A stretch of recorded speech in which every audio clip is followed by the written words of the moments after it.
How to fix the action cannot be completed because the file is open in another program error on Windows 11.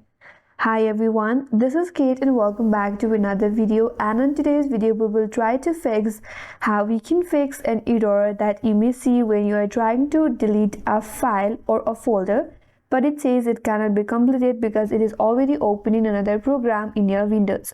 So without further delay, let's get started with this video.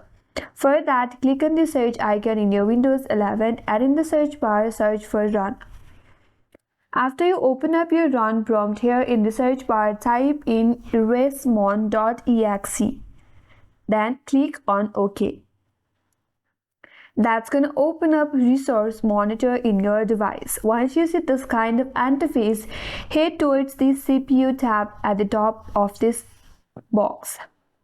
After that, head towards the top this section, and here you have to click on Associated Handles. Click on this drop down.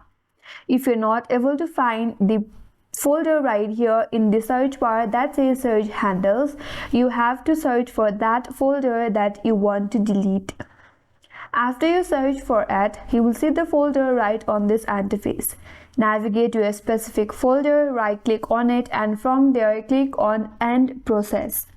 Then confirm it by clicking on OK, and once you do that, your problem will be solved. And that's all for today's video. Hope this video was helpful, and if you are new to our channel, consider subscribing. Thank you for watching and stay tuned for more videos.